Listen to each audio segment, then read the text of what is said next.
In the following days, my physical recovery was extraordinarily fast, but the real impact lay in what was invisible to others. I stayed in the hospital for another week under observation, but my mind wandered elsewhere. I spent hours staring at the ceiling, reliving every detail of that experience. Some were already shining, while others were on the verge of doing so. I woke up sweating, with a certainty in my heart. I was not alone in this mission. It was at that moment that I met Sister Lucinda. If anything were to happen to me, the documents would be sent to 3 contacts in different locations. It wasn't paranoia, but caution. Lucinda suggested making paper copies as well. We began transcribing parts onto paper, hiding them among the oldest prayer books in secret compartments within the convent. But within that information, there was a vibration that could not be overlooked. Gradually, academics, former clergy, and dissenting theologians began to step forward. An invisible puzzle was coming together before everyone's eyes. Inside the convent, I remained silent, no more words with Lucinda about it. In the moments I could be alone, I opened my notebooks and reread parts of what I had written. No word seemed exaggerated or out of place. Everything continued to resonate with the same truth that had been revealed to me. And there, in my room, I wrote the last sentence of my mission. When all is revealed, remember, the light has not come to destroy, but to set free. That night, while the world rested, I made my way to the convent's inner garden, a simple place adorned with some neglected roses and an old wooden bench that creaked even with the wind. In fact, her eyes flooded with tears as she stated with a singular calmness, "I knew it wasn't just this. I have always sensed that there was more." From that moment on, Lucinda became my collaborator. We began to keep a detailed record of everything. I wrote while she typed. We stored the information on hidden USB drives, even creating encrypted copies to hide among the pages of old tomes in the convent library. Each night, anxiety grew, but so did the certainty that we were doing the right thing. We decided on a name, an investigative journalist who had already written bold articles about religious institutions, treating the topics with respect. I wrote a long sealed letter with precise instructions. It was to be delivered only after the Pope's death. The letter was accompanied by a USB drive containing some of the documents. The rest we kept in a safe place with copies hidden in various locations throughout the convent. The operation was carried out discreetly. We used authorized exits for community missions as a pretext. Every move was accompanied by prayer and caution.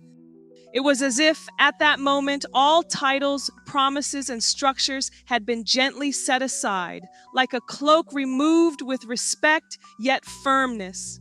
This caused me immediate discomfort.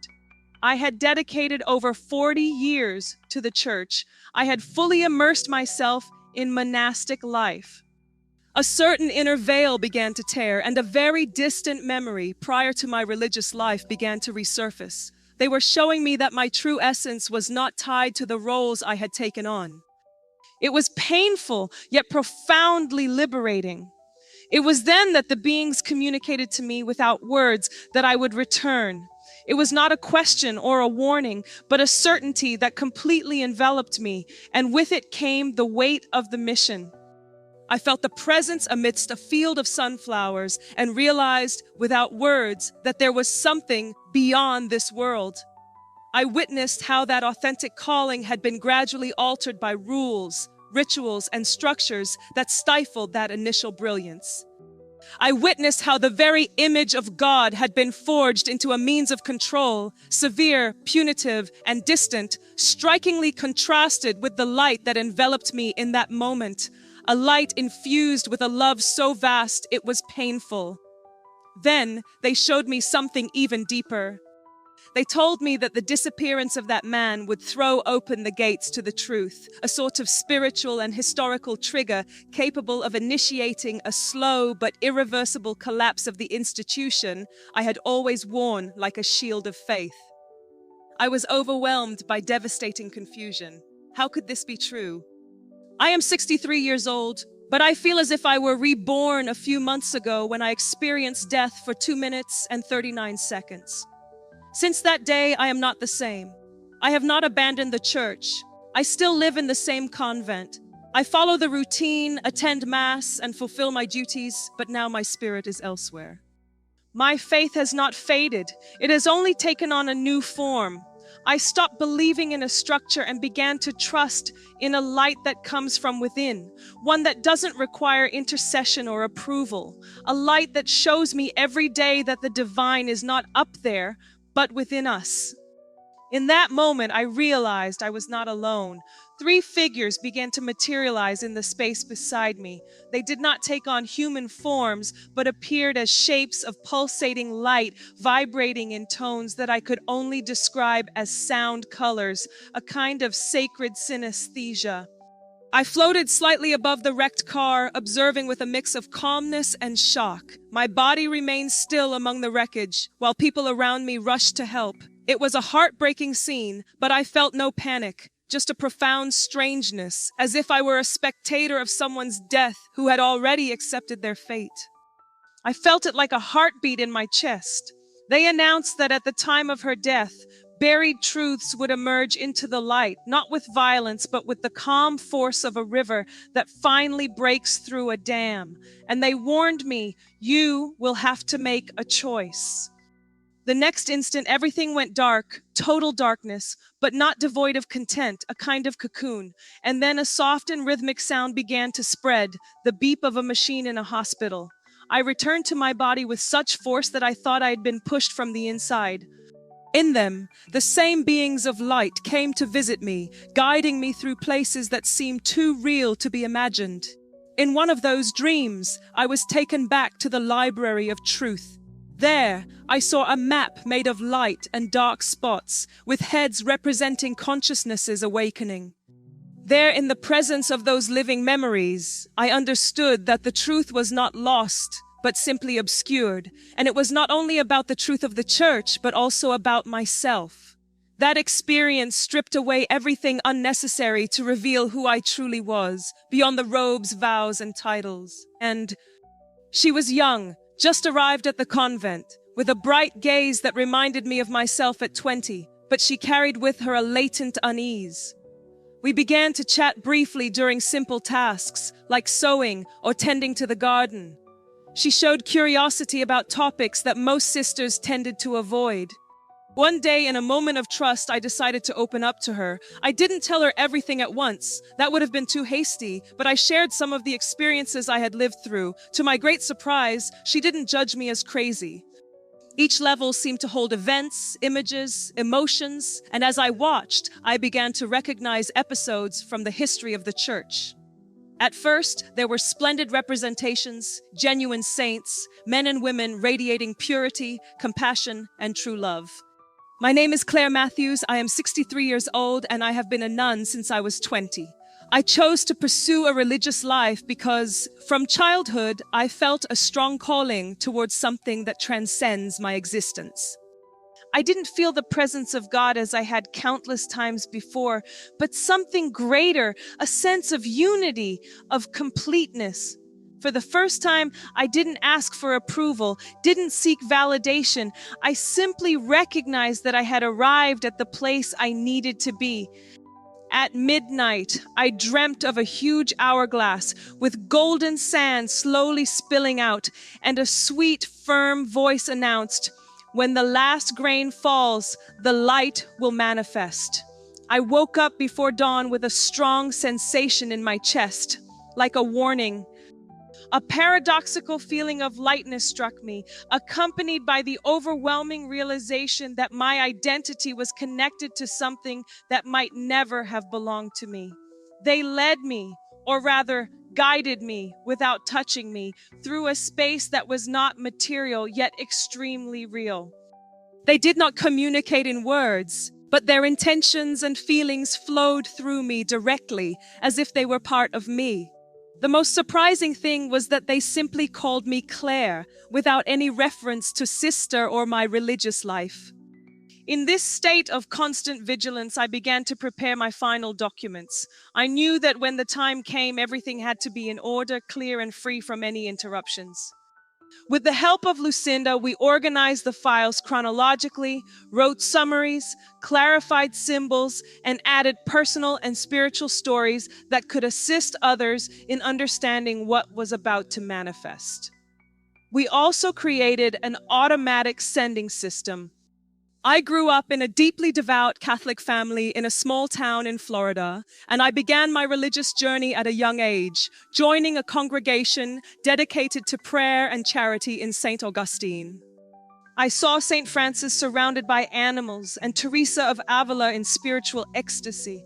I saw forgotten martyrs dying with profound serenity, but soon the images began to shift. I remember that, as I left the convent, I sensed a particular silence around me, as if even the birds had chosen to honor the contemplative atmosphere of the day. I took the main road, and shortly after, an unsettling feeling tightened my chest, as if something significant was about to happen. Her appearance was troubled and weary, as if she carried an invisible weight. But what struck me deeply was what followed. The beings showed me a moment that had yet to occur, a kind of premonition, perhaps.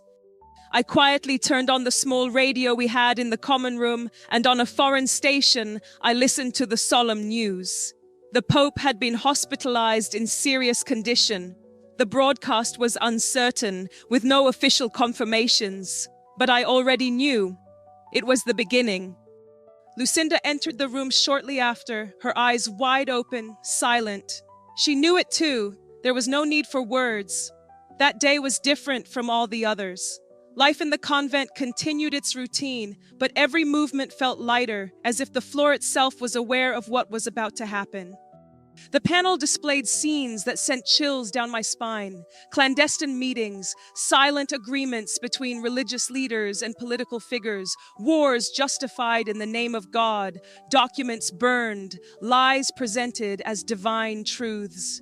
The feeling was like witnessing a theater whose curtains were finally drawn back. My eyes slowly opened, the cold hospital light blinding me, and voices began to form around me. Doctors, nurses, someone saying that I was alive, that I had come back. I lay there still, listening to everything as if I were still suspended between two worlds. It was Lucinda who suggested reaching out to someone outside the walls, a trusted journalist, someone who could protect part of the truth in case something happened to us. At first, I was reluctant. My entire religious background made me tremble at the thought of involving the outside world. But the dreams continued to haunt me, and the messages repeated themselves. It's impossible to conceal the light. It wasn't the usual calm of my morning prayers, nor the tranquility that sometimes comes after a deep spiritual fast. It was a dense silence, almost sacred, as if time itself was holding its breath. I spent the day finalizing the last documents with Lucinda, sealing envelopes and checking encrypted folders. During the night, I went to the convent chapel and remained alone for hours.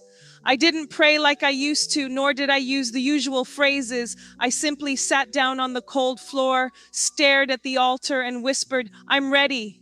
And that was it. In my dreams, spiritual presences drew ever closer. In one of these dreams, I witnessed a basilica collapsing inward as if under the pressure of an inner light desperately trying to break free.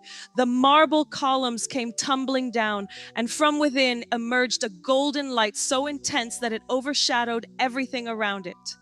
I woke up with my heart racing and tears in my eyes. I understood clearly that the symbol of the church was about to shatter, not as a punishment, but as an act of birth. It was the spiritual birth that had already been spoken of. The visible structure had to crumble for something more authentic to emerge. Someone was holding my hand, and even with my eyes open, I still saw flashes of that place, like an echo of light inside me. I had been clinically dead for 2 minutes and 39 seconds, and in that span of time, my entire faith had been turned upside down. It was then that one of the beings, the one pulsating in blue and gold tones, invited me to observe something floating at the center of that hall of light. It resembled a huge translucent panel, unfolding in layers. They didn't force me to believe, nor did they impose anything, but they showed and allowed me to feel. They communicated without words that what I defined as faith did not require temples or dogmas to exist, that true spirituality was prior to any church. I have always lived according to the strict vows of chastity, poverty, and obedience, following a quiet and introspective routine, surrounded by other sisters who had made similar choices. My life was marked by simplicity and modesty. Praying, helping those in need, and reflecting on the scriptures made up almost my entire day. It was the spot where, in my early years as a novice, I sought comfort during moments of uncertainty. Now, more than 40 years later, I returned not to seek comfort, but to offer silence to the universe. The sky was gray, and a thin mist spread over the ground, as if covering everything with a veil of mystery. I sat on the bench and closed my eyes. After a few moments, I was enveloped by a familiar presence. It was not tangible, but it filled every space around me. It seemed that the three beings were there again, but without a visible form. We exchanged only looks full of understanding. The other sisters began to discuss the events with confusion. Some held on even tighter to the liturgy, like someone seeking a lifeboat in the middle of the ocean. Others started to silence themselves internally, as if they were assimilating a truth they could not yet express. And I waited not for further signals, but because I knew that the truth, once set free, never goes back. Today I write these lines not knowing who will read them, but with the certainty that my story must find space outside of me. I felt an expansion in my chest, as if my heart were opening doors of which I was not even aware. There were no words, yet I understood everything. It was a moment of farewell and simultaneously of transition. They quickly showed me scenes of people reading documents, awakening to new truths, breaking invisible chains. I saw young people leaving institutions seeking direct contact with the divine. I observed churches emptying of power but filling with spirit. In the vision, I realized there would be no explosion or chaos. What was coming would be much deeper, the silence of millions of consciousness awakening. And while we devoted ourselves to this, something surprising happened. Other sisters, without any prior information, began seeking us out to discuss their concerns. They reported feeling anxious, experiencing disturbing dreams, visions, and a sense that something significant was about to change. It seemed that silently an invisible network was taking shape. I observed them and understood. The light appeared to genuinely seep through the cracks. On the eve of what I perceived as the great moment, it felt like I was enveloped in an unusual peace. That particular morning, I woke up earlier than usual. A fine, cold rain was falling, the kind that creates gray days and prompts deeper reflections. My mission was to visit a nearby convent to discuss administrative and spiritual matters with other sisters of the order. How could something so sacred, so definitive for me, be based on so many falsehoods? I wanted to deny it. Inside me, the urge to refute everything screamed, wanting to assert that it was just an illusion, a temptation, perhaps even a demonic test. They showed me that once I returned, I would no longer be the same as before, that everything I had seen would not remain just for me, but that I would play a significant role in the moment of change, and that moment would come with the death of the Pope. They did not provide precise timelines, but the urgency was unmistakable. It was as if I were suspended in emptiness, but with such extraordinary clarity that my senses felt amplified 1,000 times. I perceived my surroundings with an imperceptible sharpness, as if the objects and the air had their own consciousness. It wasn't a dream, I was sure of it. The details, the emotions, the images, everything was too vivid. Every time someone called me Sister Claire, I felt that discomfort in my chest again, not because I rejected my religious path, but because I now knew it was only a part, not the whole. I started to write.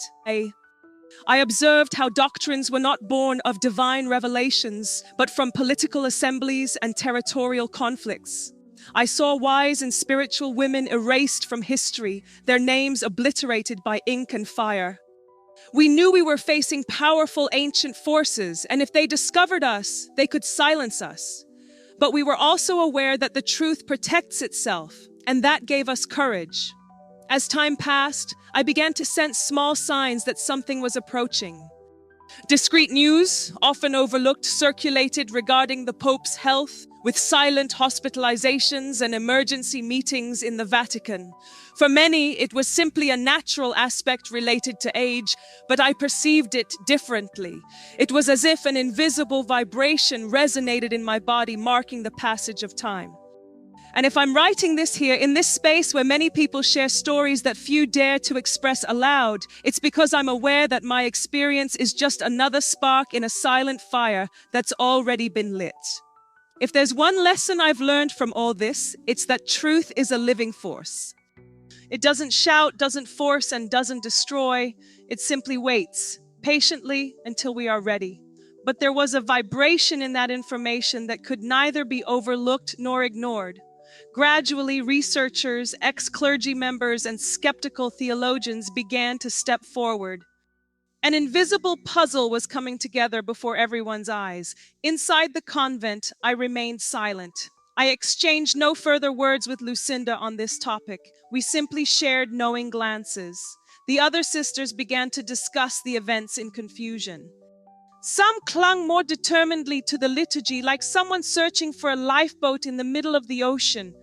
Others began to go quiet within themselves, as if they were assimilating a truth they didn't yet know how to label.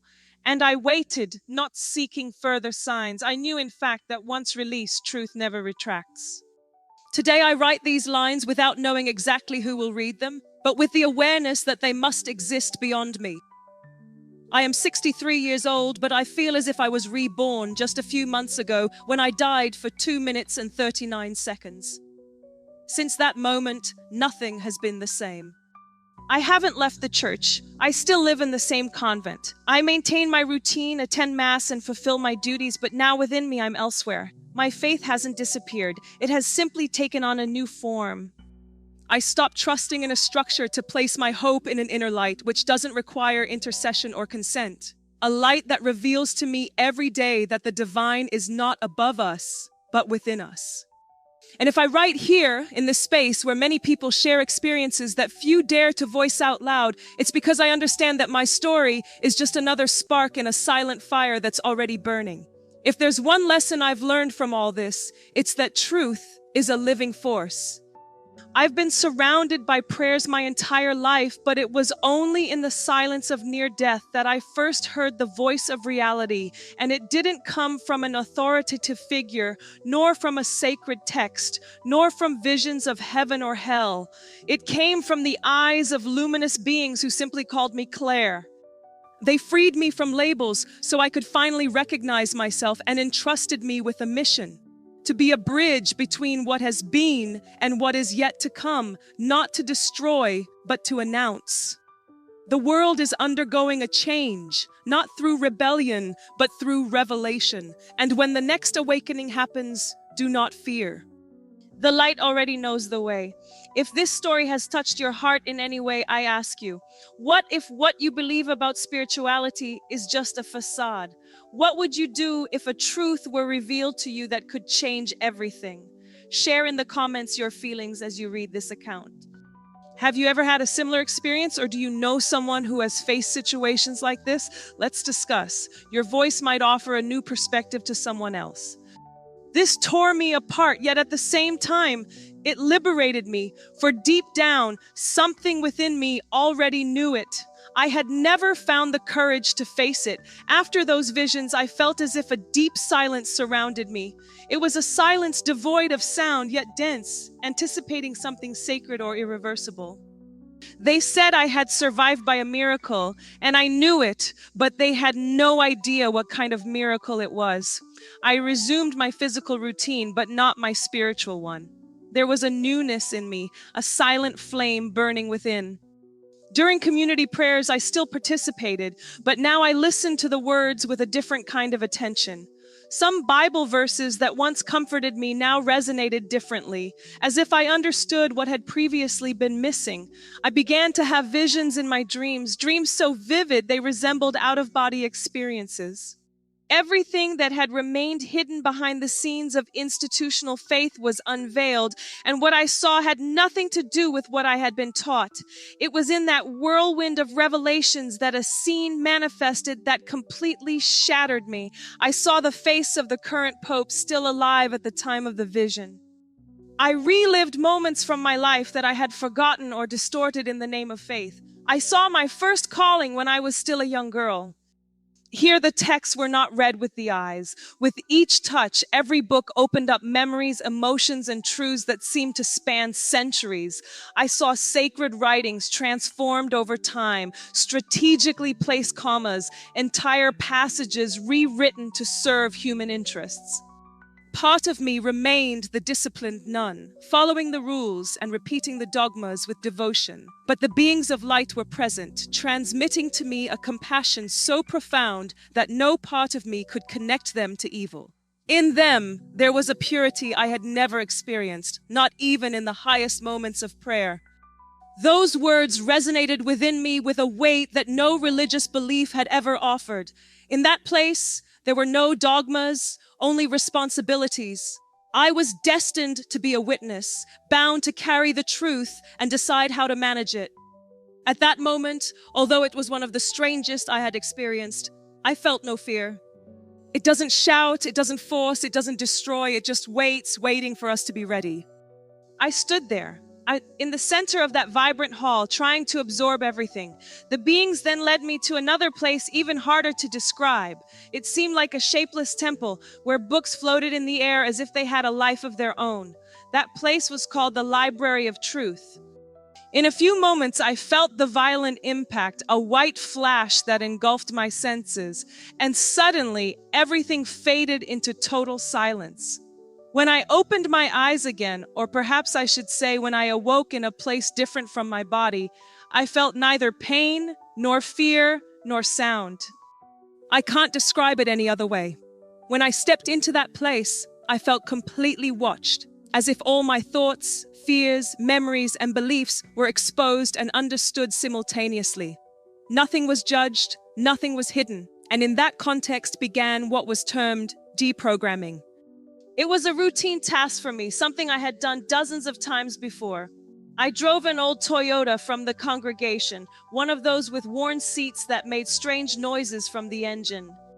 They were etched in me with haunting clarity, and the more I wrote, the more I realized that this mission was not just symbolic, but very concrete. Something was about to happen, and I was being prepared for it. Upon my return to the convent, the sisters welcomed me with tears and prayers of gratitude. I witnessed her death not as a spectacle, but as a silent event capable of shaking invisible structures, and alongside it, a series of interconnected events, open safes, secret corridors in the Vatican, ancient manuscripts unearthed, documents that were never meant to see the light of day. Don't forget to subscribe to the channel now and turn on the notification bell, because here we dive deep into real and transformative experiences, and you don't want to miss the upcoming stories. If you appreciate the content and want to support the growth of the channel but don't know how, it's simple. Just click the Become a Member button below. This way, you will contribute to our work and also enjoy exclusive benefits.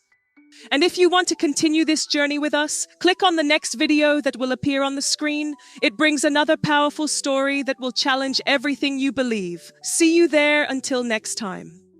The truth once revealed would not bring war but liberation. Spiritual oppression would not be confronted with violence but with light. Institutions would fall not from the assault of adversaries, but because people would simply stop needing them. Until that rainy morning, I had never truly questioned my faith or my spiritual mission, as the congregation had always been at the center of my life. Everything I knew about God and the church was contained within that sheltered reality, almost as if I were in a spiritual bubble where obedience outweighed any doubts. I also recalled every time I had stifled my doubts, fearing I would appear weak in my faith, the nights when I cried in solitude, not from a lack of conviction, but from the feeling that something was missing, something no one dared to name. At night, while the other patients were sound asleep, I asked the nurses for paper and meticulously noted every memory in simple notebooks. I felt a tremendous urgency to not lose anything. My fear was that over time memories would fade away like dreams do, but that wasn't the case at all. For the first time, I felt a new kind of courage, as if that moment represented my true vow. Shortly after, the room began to fade like mist under the sun. I felt a gentle pulling sensation, as if I were being drawn backward, but without violence. It was at that moment that I noticed in the rearview mirror a runaway truck approaching rapidly. I didn't have time to react. I managed to close my eyes and grip the steering wheel, praying silently. I literally felt parts of my mind dissolving like threads from a web being gently pulled one by one. With each layer that faded, a new clarity took its place, as if for the first time I were waking from a deep sleep. It wasn't physical pain, but a sensation of detachment, as if I were letting go of ideas I had considered sacred. Every movement felt like we were traversing layers of understanding. We arrived in a kind of wall-less hall, created from a vibrant light that seemed to breathe. It didn't shine like a conventional light bulb. It was something different, as if made of consciousness. It was a light that perceived you. I had followed the strictest rules with dedication and affection. At first, being called simply Claire felt like a subtle slight, but it soon became clear that this was understood by them as well. It was then that I felt something within me breaking free.